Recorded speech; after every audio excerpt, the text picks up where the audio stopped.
Olá, amigos e amigas! Hoje nós vamos falar, sobre a ideologia do porte de armas e o Evangelho de Jesus, o Cristo. A ideologia do porte de armas e o Evangelho de Jesus, o Cristo.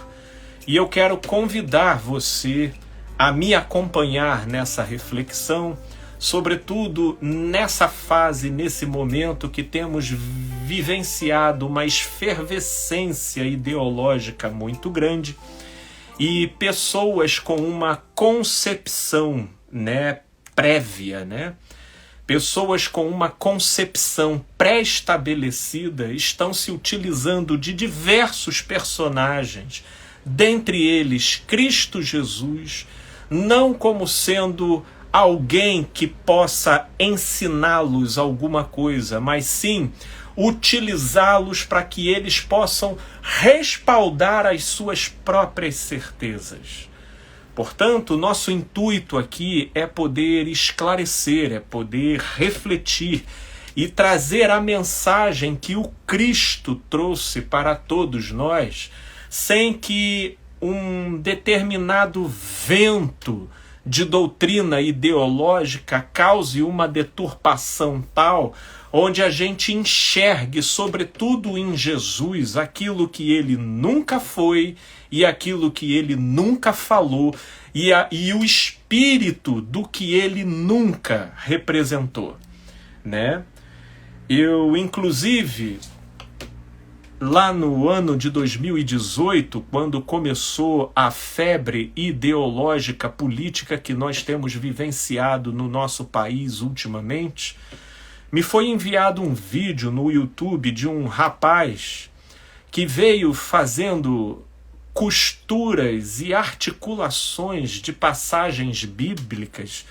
numa construção, perdoem-me, altamente superficial e de uma conexão toda desconjuntada no intuito de querer comprovar ou de validar o porte de armas ou a recomendação do uso de armas como sendo algo apropriado de maneira generalizada para o público em geral, Inclusive, isso me foi feita uma pergunta recentemente, dessas que eu recebo diariamente, e eu vou procurando gravar vídeos tanto aqui para o Reels do Instagram quanto aqui para o TikTok, falando sobre como que eu via a questão dessa ideologia do porte de armas conforme a Bíblia. Só que esses vídeos que eu gravo, tanto para o Reels quanto para o TikTok, a gente tem que ser extremamente objetivo, E então eu tento compilar e sintetizar a informação da melhor maneira que seja possível, sem perder a pedagogia da coisa. E assim eu fiz, mas isso acaba pulverizando uma série de reflexões, de contradições, de interjeições, de críticas, e que então eu, percebendo a relevância do momento e a importância, inclusive, para esse momento histórico, que nós estamos vivendo, eu senti ser importante a gente conversar e abordar isso com mais calma e de maneira mais ampla. A ideologia do porte de armas e o Evangelho de Cristo Jesus. Em primeiro lugar, a gente precisa entender, o que a gente vai delimitar aqui para poder trabalhar e refletir, ok? De maneira alguma, eu vou estar aqui recriminando o uso de armas como um todo.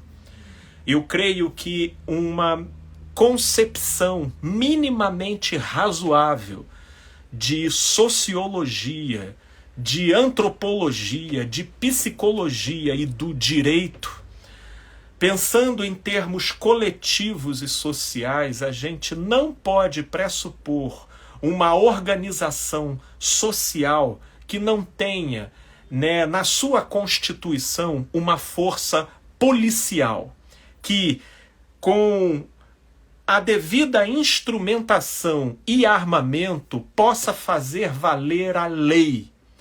E nisso diminuir a discrepância entre maturidades e potenciais, entre pessoas mais evoluídas, que procuram ter uma vida social e uma convivência social de maneira adequada, e pessoas que, pelas mais diversas razões, podendo ser até razões de natureza social, mas que ficaram mais paralisadas no processo de desenvolvimento e, em alguns casos, até totalmente primitivas, e a colisão entre esses dois patamares do desdobramento e do desenvolvimento humano frequentemente vai gerar crimes, vai gerar abusos, vai gerar contendas, e para isso para viver socialmente, nós precisamos de forças mediadoras, né? Nessa direção, então, nós estamos aqui falando que o que nós vamos refletir aqui não é uma utopia, não é uma coisa idealizada que pertence ao mundo das ideias de Platão e não tem a menor aplicabilidade prática para o nosso dia a dia, né? Pelo contrário, né?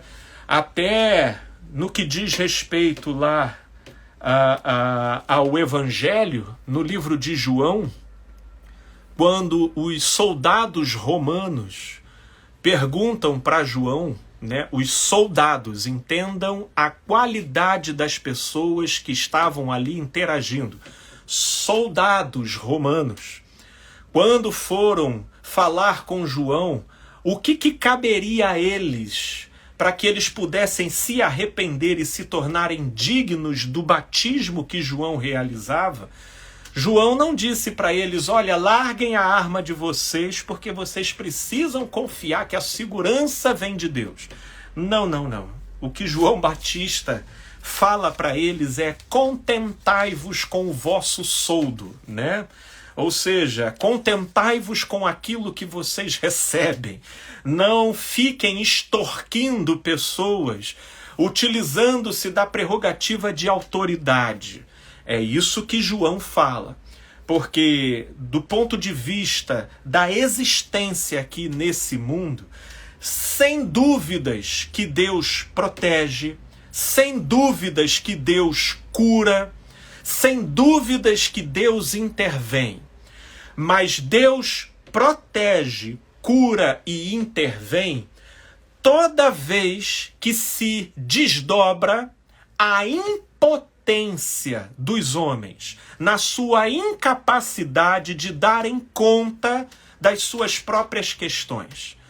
Portanto, na sua incapacidade de resolução da questão, sobrevém a cura, sobrevém a intervenção de Deus, sobrevém a proteção de Deus. Agora, ele também nos dotou, no modo como ele nos criou, né? Ele nos dotou, né, de inteligência, de capacidade e de uma série de potenciais, nos habilitando, inclusive, a nos organizar como sociedade, a fim de que todos, cada qual com seu respectivo papel, possamos colaborar para uma boa convivência entre nós. Então, nessa direção, a força policial é uma das forças mais autênticas e legítimas e, no curso da história, absolutamente atestada com relação à viabilização de uma vida minimamente próxima àquilo que se poderia chamar de civilizada. Porque sem essas instâncias fiscalizadoras e reguladoras das discrepâncias de consciência, a gente vai ter um verdadeiro carnaval de abusos e crimes, inviabilizando, portanto, a convivência em comum, né? A convivência em comum. Portanto, meus amigos, nessa direção, eu quero já aqui, nessa introdução, delimitar que estamos falando de ideologia do porte de armas, é algo mais do que armar a polícia, do que instrumentalizar a polícia, a fim de que a polícia esteja devidamente habilitada e compatível, né, com os desafios que a sociedade apresenta para viabilizar o convívio em sociedade. Não é disso que nós estamos falando. O que eu trouxe aqui para a gente problematizar e refletir é a ideologia do porte de armas generalizado, onde todos os cidadãos, cada pessoa, entendeu? Precisa ter o direito de ter acesso a uma arma, porque só assim, só dessa maneira, nós teremos então uma sociedade mais segura. E supostamente nós iríamos intimidar mais os bandidos e os ladrões e os malfeitores. E por conseguinte, eles ficando mais inibidos, nós vivenciaríamos uma estabilidade maior de vida. Isso é tudo muito bonitinho num poema, mas na prática não é assim que funciona. Inclusive, nós ficamos assistindo a torto e direito países que possuem uma flexibilidade muito maior para o porte de armas generalizado, né, para a população em geral. E a gente vai assistindo frequentemente inúmeros incidentes de pessoas invadindo escolas, metralhando todo mundo, de pessoas metralhando gente em praça pública, de pessoas se vingando e metralhando, de pessoas num surto momentâneo, seja de raiva, seja de susto e de medo, e começando a dar tirar para tudo quanto é lado, enfim. Né? Podemos dizer que estatisticamente, de uma maneira ampla, né, nós podemos ter indícios sólidos, sobretudo na nossa experiência aqui no Brasil, de que a falta de acesso para o armamento para a população em geral, ela deu conta de manter a linha da violência dentro de um nível altamente plausível. Isso porque nós estamos entrando num campo complexo, porque para analisar esses números a gente tem que levar em consideração inúmeras variáveis. Ou seja, por mais que você possa desarmar a população, se você tiver uma sociedade com um índice de desigualdade altamente acentuado, inevitavelmente você vai ter um aumento exponencial da violência. Então são variáveis que elas, no seu todo analisadas, mesmo levando em consideração a desigualdade social, mesmo levando em consideração o aparelhamento policial, mesmo levando em consideração e outros fatores, a gente percebe que a linha da violência, pelo menos aqui no Brasil, ela permaneceu dentro daquilo que é considerado razoável, ok?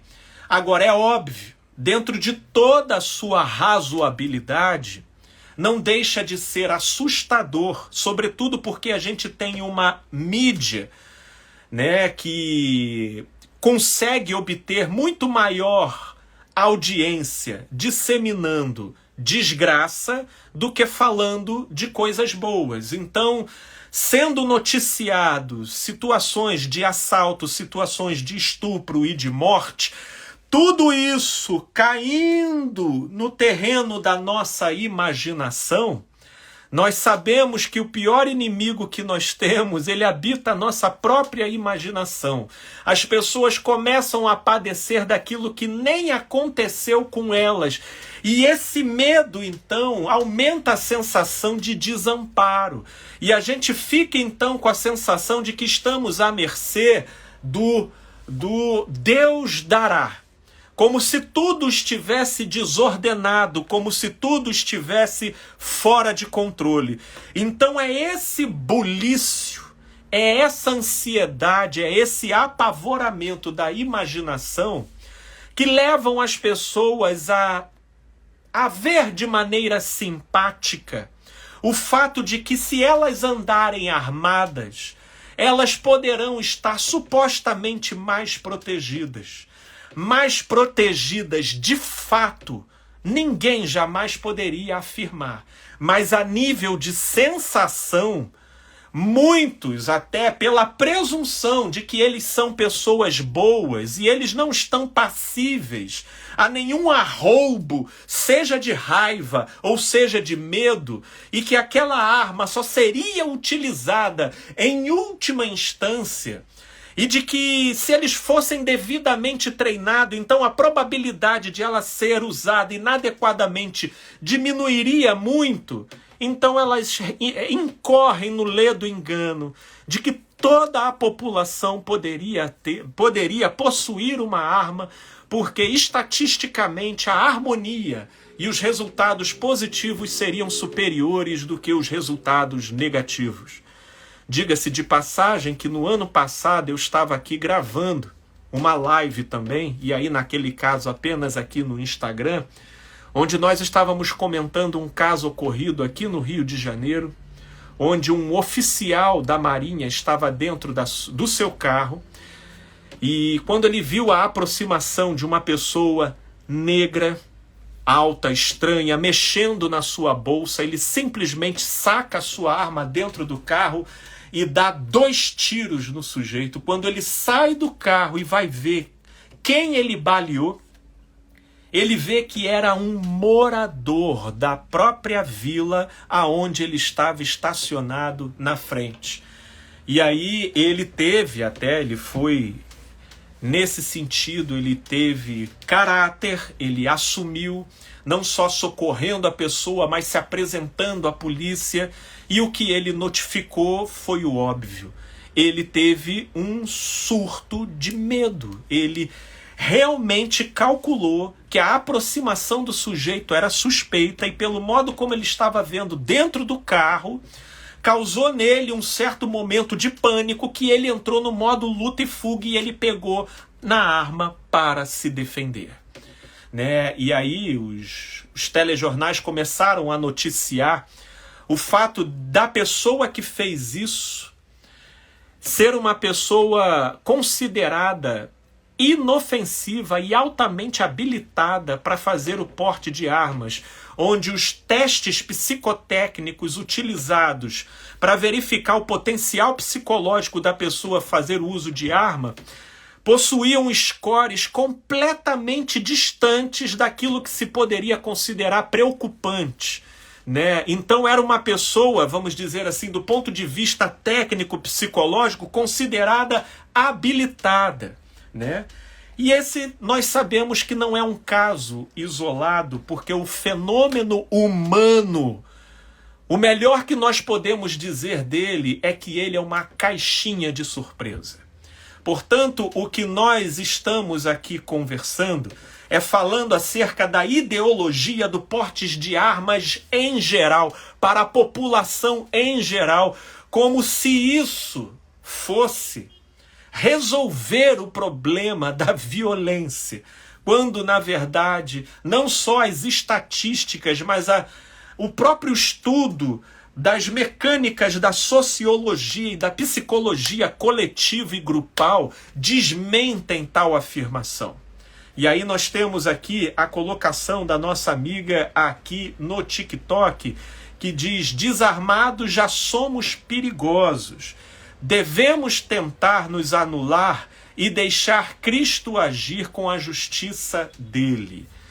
Minha amiga, bem-aventurado todo aquele que tiver uma saudável consciência da sua limitação. Porque um dos principais caminhos para a nossa própria derrota é pensarmos de nós sermos muito melhores do que a gente é, e aí incorreremos lá naquilo que já era denunciado no livro de Provérbios, de que a soberba precede a derrota. Porque juntamente com a ideologia do porte de armas se associou a ideia do cidadão de bem. só o cidadão de bem estaria habilitado a utilizar. Se bem que cidadão de bem é um conceito, sobretudo, que define comportamentos estereotipados do lado de fora, na cenografia externa da visibilidade das coisas. Ou seja, cidadão de bem é um sujeito que não rouba, que não estupra, que não mata, que paga os seus impostos, que trabalha. Esse, então, é definido como cidadão de bem. Porém, do ponto de vista da psicologia e da fenomenologia existencial interna, eu posso afirmar para vocês que boa parte dos cidadãos de bem só não conheceram uma versão altamente primitiva e animalizada dentro de si por falta do surgimento de uma situação inusitada na sua frente. Uma situação inusitada. Porque a gente vê, aquele sujeito sacou uma arma e atirou, aquela pessoa foi lá e bateu, aquela outra foi lá e espancou.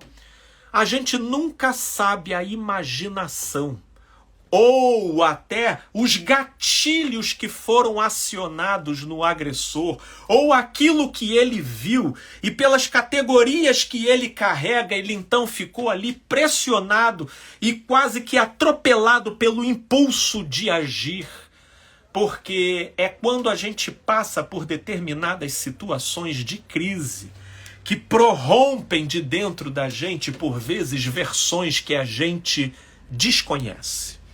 Obviamente, vai ter muitas pessoas aqui que vão me subestimar. E elas, talvez porque sempre viveram uma certa normose da sua própria psicologia pessoal, elas então acham que isso tudo é uma espécie de catastrofização da coisa para poder sustentar ou promover uma certa ideia. Mas com o passar do tempo, meus amigos e minhas amigas, a maioria vive o suficiente para passar por determinadas situações sob as mais diversas dinâmicas e formas possíveis e chegar à conclusão, chegando à conclusão de que dentro de si existem versões, às vezes, altamente descontroladas, primitivas, difusas, e que, em muitos casos, levam pessoas para consultório de psicoterapia. Em outros casos, também levam pessoas a terminar relacionamentos, a serem demitidas de emprego, porque nela prorrompeu um comportamento que nem ela esperava que aquilo habitava dentro dela. Isso somos nós. Agora, trazendo essa esteira aqui, isso daqui é só um plano introdutório, meus amigos. Aí vem os pensadores da Bíblia, os pastores e ultimamente os evangélicos, e buscando ter ali uma linha de coerência com a febre ideológica do momento, e abraçando todos os itens do pacote como se todos eles pertencessem e seguissem numa linha de coerência. Eu, inclusive, vi pastores que há poucos anos atrás, tinham um posicionamento categórico e peremptório, altamente lúcido e coerente, pelo menos no que diz respeito ao Evangelho de Jesus e a essa temática que nós utilizamos a primeira meia hora da nossa conversa só para a gente delimitar a coisa, Mas aí agora, com esse vento de doutrina ideológica, sobretudo da extrema-direita, eu estou vendo pastores e uma série de religiosos mudando de 8 para 80 sua opinião e seu posicionamento. Porque, por outro lado, meus amigos, eu quero dizer o seguinte, do ponto de vista cívico, ok? Do ponto de vista político, de maneira não religiosa, Pelo contrário, num posicionamento laico e secular, todos têm direito de poder querer pensar que a população precisa ter acesso e direito ao uso do porte de armas, ok? E eu não quero contrariar isso. Isso, inclusive, é mais um dos temas que precisa estar aberto para conversa, para debate, e tem aí as estatísticas, tem aí os números, onde cada qual vai estabelecer a sua linha de questão. Eu, basicamente, já até apresentei a minha aqui no início da nossa conversa, mas isso não exclui o fato de que existem pessoas que enxergam de modo diferente e possuem dados e indícios, possuem números para, num debate sociológico, político, sociológico, político, secular, de elas terem ali o posicionamento delas. Você entendeu? Agora, o que eu chamei a atenção, e inclusive estou utilizando aqui para delimitar aquilo que eu vou trazer como crítica e reflexão, é o uso do Evangelho de Cristo Jesus e do espírito da sua mensagem sendo utilizado para corroborar esse tipo de ideologia. Aí não. Aí não.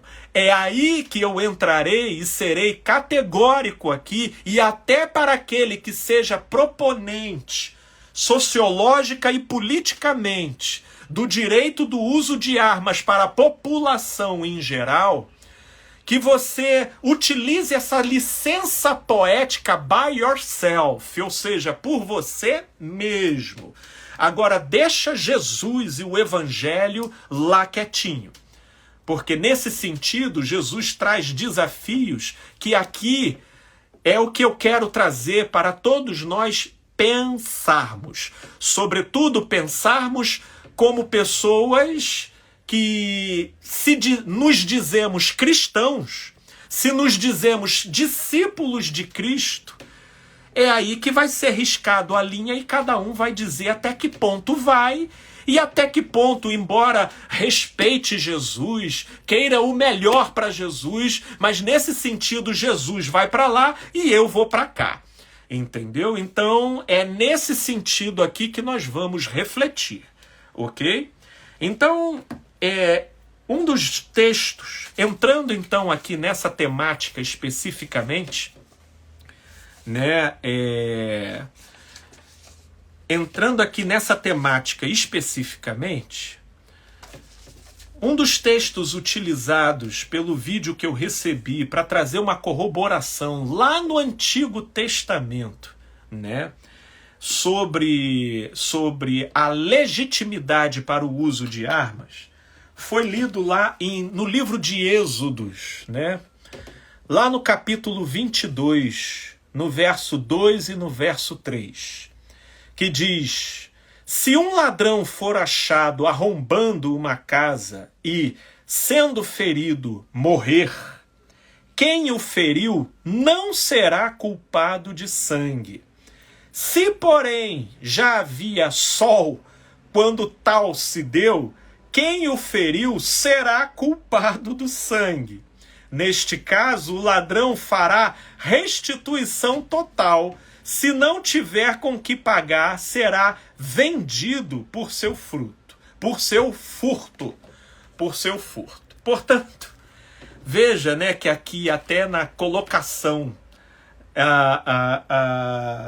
legal da lei de Moisés definindo parâmetros para o convívio social, se um ladrão fosse ferido e morto dentro de uma residência para furtá-la, quem o tivesse ferido não seria culpado desse sangue, né? Mas se a coisa tivesse acontecido de dia, aí a pessoa já seria culpada, porque é engraçado, meus amigos.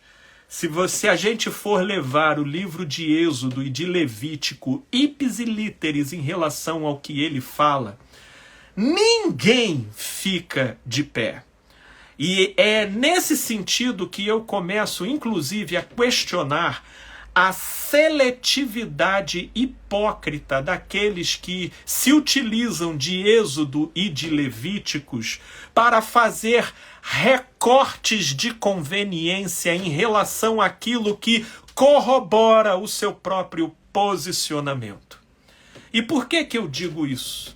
Porque nós já estamos vivendo em outra aliança. Em outra aliança. De modo que, se a gente ainda se submete ao crivo daquilo que se estabelecia como mandamento e critério, como obrigação sob pena de punição, conforme o espírito que rege a mentalidade da lei, não se tem como fazer isso de maneira parcial, não se tem como fazer isso conforme conveniência, recortes de conveniência. Isso precisa ser feito como um todo. E quem está dizendo isso não sou eu. Se a gente for aqui para Romanos, aí vamos lá. Para Romanos, no capítulo 7, no verso 1, olha o que Paulo, o apóstolo, fala para a gente.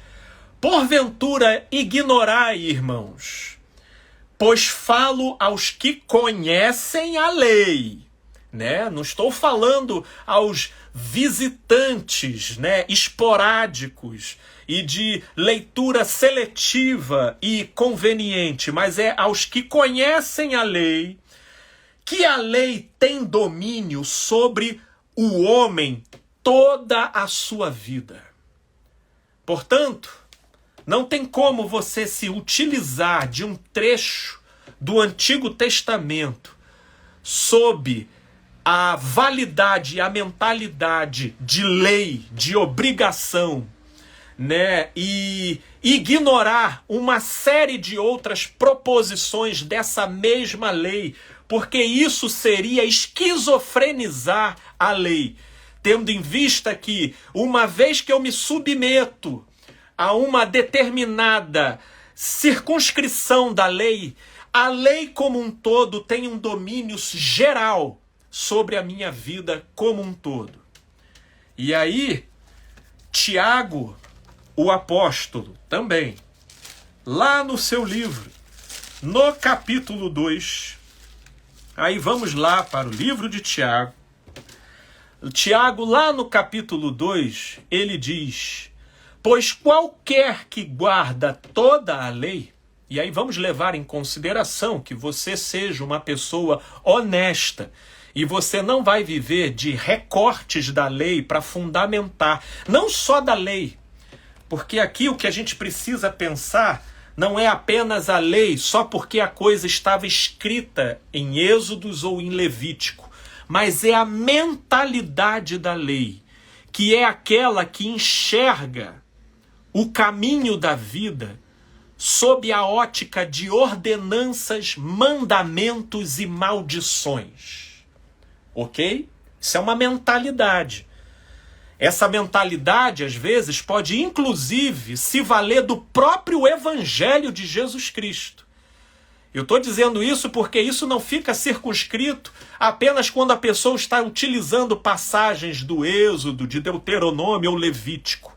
A mentalidade que enxerga a vida, tanto quanto os preceitos que norteiam a gente na direção da vida, na forma de mandamentos, ordenanças e maldições, essa pessoa, inclusive, pode ter essa ótica interpretativa aplicada sobre os evangelhos, sobre o evangelho de Cristo Jesus. E uma vez que ele assim faça, ele está pervertendo o evangelho. Portanto, veja aqui em Tiago, no capítulo 2, a partir do verso 10, pois qualquer que guarda toda a lei, ou se utiliza da sua perspectiva dos preceitos de vida na forma de mandamento, ordenanças e maldições, mas tropeça em um só ponto, ele se torna culpado de todos. Portanto, não adianta fazer o recorte em benefício próprio, lá do livro de Êxodos, de uma passagem que supostamente favorece o uso de armas, e então se utilizar apenas daquilo, mas ignorar uma série de outras coisas. Não tem como. Porque no verso 11, Tiago diz: portanto, aquele que disse não adulterarás, também ordenou não matarás. Ora, se não adulteras, porém matas, venha a ser transgressor da lei. Falai de tal maneira e de tal maneira procedei como aqueles que hão de ser julgados pela lei da liberdade. Verso 13, porque o juízo é sem misericórdia para com aquele que não usou de misericórdia. A misericórdia triunfa sobre o juízo. Portanto, meus amigos, não dá para a gente partir para essa seletividade hipócrita, e conveniente do Antigo Testamento apenas para respaldar e utilizar como referência em mesmo patamar de autoridade, como, por exemplo, a vida, palavras e obras de Jesus. A vida, palavras e obras de Jesus. Porque olha o que está escrito acerca de Jesus. Hebreus capítulo 1, a partir do verso 1. Havendo Deus outrora falado muitas vezes e de muitas maneiras aos pais, pelos profetas, nesses últimos dias nos falou pelo Filho, a quem constituiu o herdeiro de todas as coisas, pelo qual também fez o universo. Ele, o Cristo, que é o resplendor da glória e a expressão exata do ser de Deus, sustentando todas as coisas pela palavra do seu poder. Depois de ter feito a purificação dos pecados, assentou-se à direita de Deus, na sua majestade nas alturas. Pelo amor de Deus, meus amigos, que autoridade estaria maior do que essa? Portanto, olhando para a vida de Jesus, isso porque também nesse vídeo que me foi passado foi citado não só esse texto de Êxodo no capítulo 22, como também foi falando de diversos eventos do Antigo Testamento, referente a um tempo e a uma etapa onde o patamar de consciência era completamente distante, era completamente distante e inferior àquele em que Jesus se manifestou. Não é por outra razão que Paulo, o apóstolo, vai dizer que a manifestação do Cristo ela se deu na plenitude dos tempos. Jesus se manifestou na plenitude. Por que ele usa esse termo plenitude? Porque ninguém chega na plenitude da noite para o dia. Toda a plenitude na existência aqui nesse mundo é precedido por um processo. Portanto, todo o Antigo Testamento é um processo entre o povo na sua interação com a lei, de modo que a lei foi formando um recipiente de subjetividade, de espiritualidade, para que o povo pudesse ter abertura, maturidade e sensibilidade para não só compreender, mas também usufruir da obra redentora do Cristo. Por isso ele se manifesta na plenitude dos tempos. Então não dá para se utilizar desses exemplos do Antigo Testamento acerca de violências, de figuras expoentes que utilizaram espadas, que se utilizaram da violência, como por exemplo o profeta sucessor de Elias, Eliseu, que num dado momento ele estava caminhando e e duas crianças começaram a caçoar pelo fato de ele ser careca, e ele vai lá e impetra uma maldição e um urso aparece e despedaça as duas crianças. Aí tem uma série de crentes aqui que, nossa, batem palma, dizem glória a Deus, aleluia, como se isso, meu Deus, estivesse em consonância com o espírito do Evangelho. Com o espírito do Evangelho. Porque em Cristo Jesus eu entendo o que em Elias, Eliseu, Davi, Moisés era coerente e aquilo que neles era incoerente. Porque Eliseu, Elias, Davi, Moisés não eram a luz dos homens. A luz dos homens foi o Cristo. E é a partir dele que a gente discerne a validade ou não de todas as coisas. Portanto, o equivalente dessa postura de Eliseu, que roga uma maldição e as duas crianças são despedaçadas por um urso, me remete para aquela passagem de Jesus junto com os irmãos Boanerges, filhos do trovão, Tiago e João, que quando Jesus ele é impedido de passar por uma vila de samaritanos, naquilo em que ele havia resolvido seguir para Jerusalém, os seus discípulos, Tiago e João, se irritaram de uma tal forma que eles queriam fazer que nem Eliseu. Queriam rogar uma praga para que aqueles samaritanos fossem consumidos. E eles viram para Jesus e viram: mestre, queres que façamos descer fogo do céu para consumir esses incircuncisos? E o que Jesus fala para eles? Vamos, façamos isso em memória de Eliseu. Não, Jesus que era a luz dos homens, Jesus que era, como diz aqui que nós acabamos de ler aqui, ó, como diz aqui, Hebreus, capítulo 1, versículo 3, ele que é o resplendor da glória e a expressão exata do ser de Deus. Jesus e o Pai, Jesus e Deus eram um. Eram um. Em Jesus eu conheço quem é Deus.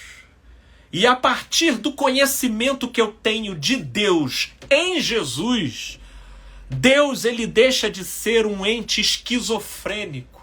Como se no Antigo Testamento ele fosse aquele Deus raivoso e punitivo, e aí no Novo Testamento ele fica bonzinho. Não. Deus ele sempre foi o mesmo ontem, hoje e o será eternamente. Mas o que mudou no curso da história foi a interpretação do homem em relação a Deus. E isso teve uma progressão no curso da história. Portanto, é em Jesus que eu entendo qual é o bem-querer de Deus. E o que Jesus vira e fala para Tiago e João naquele episódio? Né? Vós não sabeis de que espírito sois. Vós não sabeis de que espírito sois. Vós não sabeis de que mentalidade sois. Vocês não são, vocês ainda não entenderam a ótica interpretativa que eu trabalho, porque o Filho do Homem não veio para matar, mas sim para salvar o homem. Olha que interessante. Olha que interessante Jesus trazendo um outro olhar, trazendo uma outra modalidade, trazendo uma outra compreensão da situação. Né? Então, nessa direção, inclusive, por exemplo, em João 8:59, em João 8:59 foi um episódio em que pessoas pegaram em pedras na mão para jogar em Jesus num ato de violência. E em Lucas 4:30, também, quando ele estava pregando em Nazaré, na sua cidade natal, houve uma efervescência indignada de uma tal forma que eles também começaram a pegar em pedras para suscitar uma violência, e Jesus se ausenta. Não existe em Jesus, em momento algum, um ato ou uma postura de violência e que justifique qualquer interpretação que leve a corroborar determinadas falas e comportamentos de Jesus, como se ele estivesse patrocinando e fazendo apologia do uso de armas para que então as pessoas se sentissem mais seguras. Pelo contrário, em Mateus, no capítulo 10, olha o desafio que ele fala. E que isso daqui, meus amigos, isso daqui, em Jesus, a conta só fecha pela fé. Mas agora isso daqui eu tenho certeza que não é para todos. Eu tenho absoluta certeza, você pode aqui me questionar e falar, mas isso daqui não é para todos. E como diz Paulo lá, em 1 Coríntios, no capítulo 2, as coisas espirituais, elas se discernem espiritualmente. Isso daqui é um posicionamento do coração no entendimento de um poder e de uma sabedoria que não está acessível aos nossos sentidos, mas que todo aquele que experimenta percebe na sua experiência frutos de vida. Mas a palavra de Jesus, se você for para Mateus, no capítulo 10, veja se esse discurso de Jesus aqui se coaduna, direta ou indiretamente, com qualquer apologia do uso de armas. Né? Ele diz, versículo 28, lá do capítulo 10, não temais os que matam o corpo, e não podem matar a alma. Temei antes aquele que pode fazer perecer no inferno tanto a alma como o corpo. E justamente esse que pode fazer perecer no inferno tanto a alma quanto o corpo, estava dando a sua expressão máxima de amor e redenção na direção dos homens, com o envio do próprio Filho na disposição de ser sacrificado e morrer a morte que nós deveríamos morrer. E aí, versículo 29, não se vendem 2 pardais por 1 asse, e nenhum deles cairá em terra sem o consentimento de vosso Pai. E quanto a vós outros, até os cabelos todos da cabeça estão contados. Não temais, pois, bem mais valeis vós do que muitos pardais.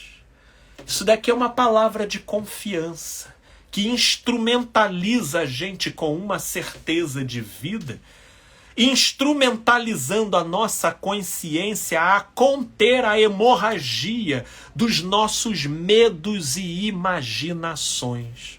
Porque no final das contas, esse é o nosso maior inimigo. Porque algumas pessoas já me perguntaram, Felipe, você fala dessa maneira porque nunca entrou uma pessoa na sua casa para ameaçar o seu filho e a sua mulher. Nessas horas, Felipe, você não ia querer ter uma arma?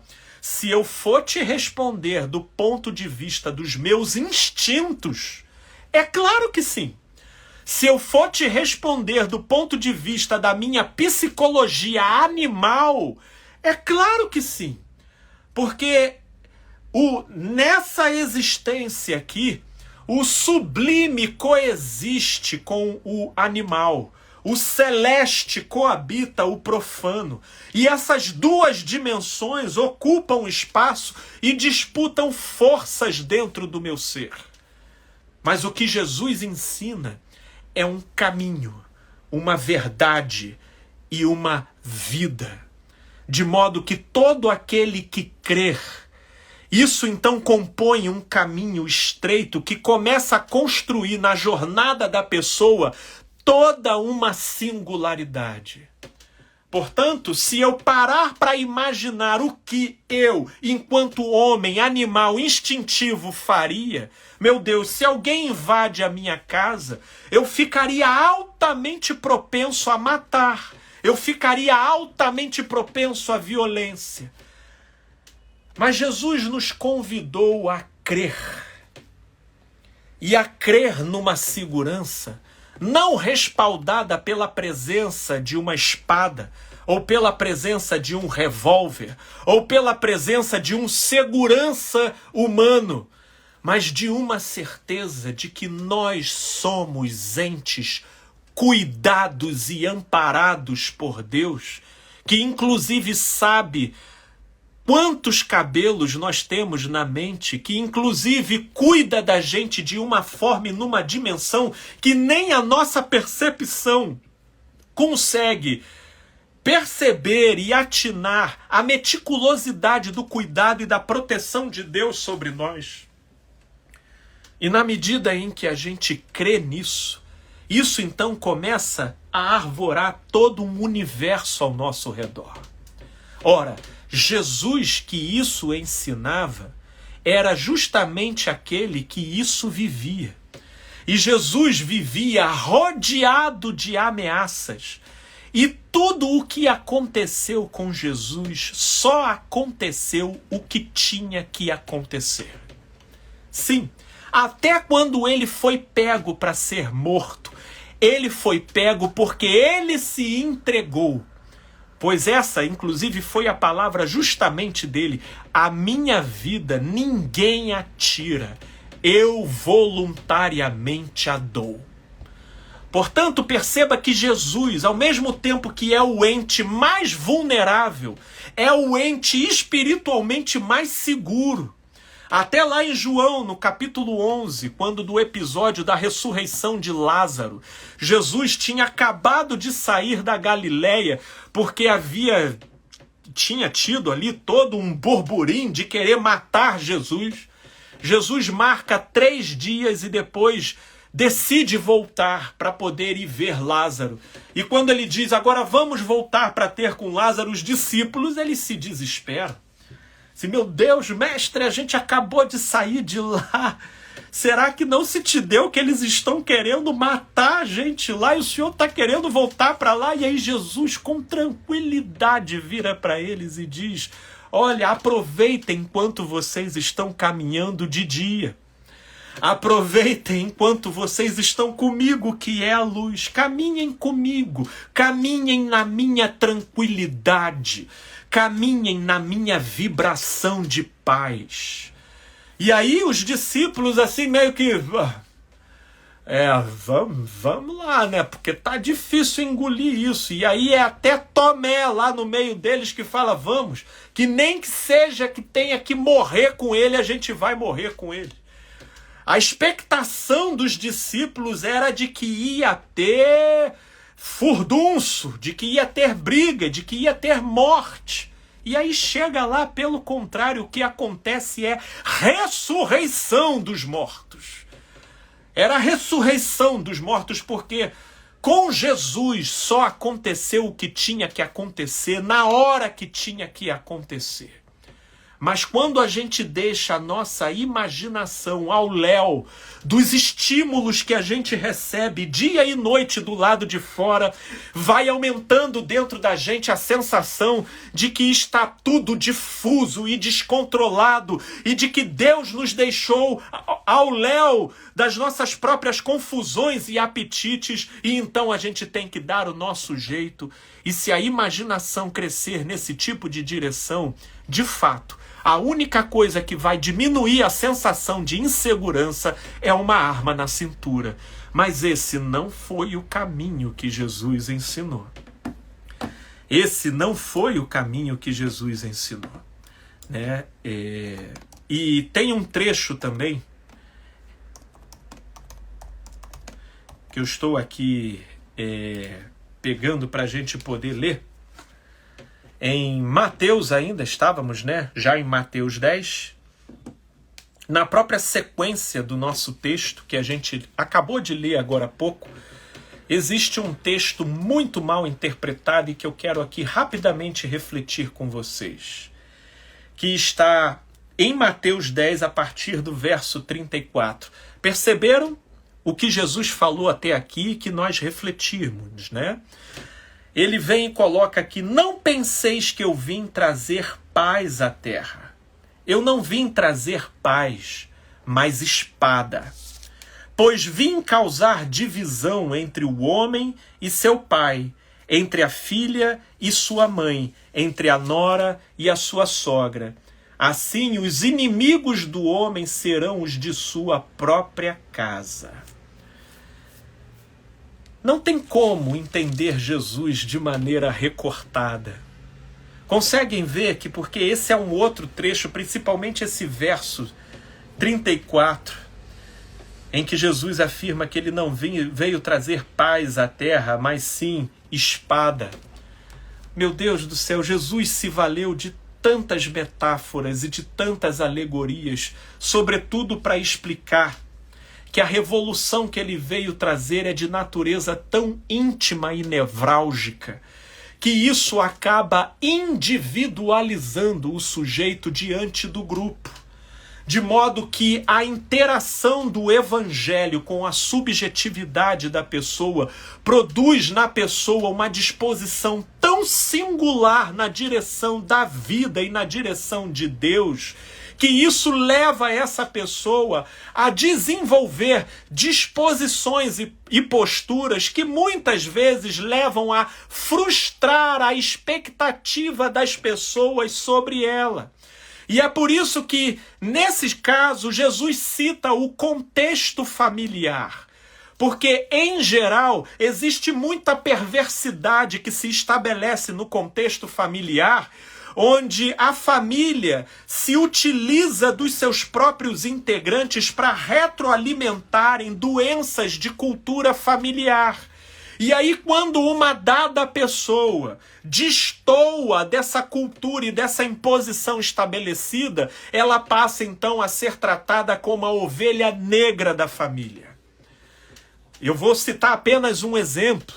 Uma família de advogados, que vive da pompa e da imagem e do prestígio que esse tipo de função exerce sobre a tradição da família, até que nasce naquela família uma pessoa que despontou um dom para música. Se ela então, portanto, seguisse a advocacia, ela estaria cometendo uma mentira contra a sua própria vocação. E ela então resolve romper com a tradição da própria família para poder dar vazão para a sua própria vocação, mas ela não o faz impunemente. Ela não consegue fazer isso de modo impune, senão sob muita crítica, perseguição da própria família, que começa a lançar sobre ela a ideia de ingratidão, a ideia de alienação, ou de algum tipo de deturpação, ou de ser herdeira de alguma distorção de algum outro familiar que ficou estigmatizado dentro da família, e fazendo tudo isso como forma de querer manipular e coagir. Até que chega um momento que eles expulsam esse sujeito da família para que ele então não traga mancha para a reputação da família. E olha que isso eu falei com relação à questão profissional. Isso se eu falar aqui com relação à questão de sexualidade, de filhos e filhas que despontam uma sexualidade diferente daquilo que era a expectativa dos pais, e eu já assisti muitos lares ou obrigando o sujeito a ter que abraçar uma mentira em relação a si mesmo, ou aquele filho ele é execrado do contexto familiar. Não é por outra razão que na sequência do texto, olha o que Jesus diz: quem ama seu pai ou sua mãe mais do que a mim, não é digno de mim. Quem ama seu filho ou sua filha mais do que a mim, não é digno de mim. E quem não toma a sua cruz e vem após mim, não é digno de mim. Existem muitos evangélicos que se utilizam desse texto para dizer que isso daqui corrobora o fato de que você pode abandonar a sua família em casa para poder viver frequentando igreja. Só que isso daí é alienação religiosa. O que Jesus está dizendo aqui é em relação a uma natureza de vínculo que se estabelece entre pai e filho, filhos e pais, de uma tal forma que esse vínculo impede a individuação, o crescimento e a plena expressão da vida do sujeito. Porque a grande verdade é que se você se alienar dentro de um contexto religioso e deixar a sua família desassistida do sustento básico, isso não é evangelho. E não é esse o espírito do que Jesus está comunicando aqui. O que ele está comunicando aqui é que muito daquilo que aponta na direção do que seja a singularidade da vida em mim, por vezes vai esbarrar na idealização e na expectativa que a família faz de mim. E aí eles querem cercear, marginalizar, criticar e condenar o seu comportamento. Que porque você não era feliz naquele casamento e resolveu se separar, que porque você não se identificava com aquela área e resolveu seguir uma outra área profissional que computa de maneira negativa para o status da imagem que a sua família tem. Ou porque você resolve, às vezes, namorar uma pessoa que é fora do contexto idealizado da sua família, mas é a pessoa que você ama, se dá bem, e na interação com essa pessoa é quem faz nascer em você frutos de vida e de equilíbrio. Portanto, são os laços de consanguineidade que se estabelecem como uma imposição tal e que impedem o fluxo da vida e do desenvolvimento da nossa plenitude em Deus. Percebam que em momento algum Jesus está fazendo apologia para armas, está fazendo apologia para espadas, né? Meus amigos, temos mais para conversar, mas infelizmente o tempo não vai dar. Eu quero fazer o tema 2, né, desse tema para a gente encerrar, porque tem mais textos aqui de Jesus que eu quero poder comentar e refletir. Né? Se você então gostou dessa live, entende que ela carrega uma informação válida e pertinente, meus amigos, compartilhem. No mais, meus amigos e amigas, muito obrigado pela preciosidade da audiência de vocês, viu? Tanto aqui no Instagram, quanto aqui no TikTok. Na semana que vem, na próxima quarta, às 19h30, estaremos aqui e vamos falar novamente sobre esse tema, a ideologia do porte de armas e o Evangelho de Jesus, o Cristo, parte 2. E eu te convido para estar aqui presente, para a gente interagir e conversar. Valeu, gente boa, um beijão, uma boa semana e até semana que vem, com a graça de Deus.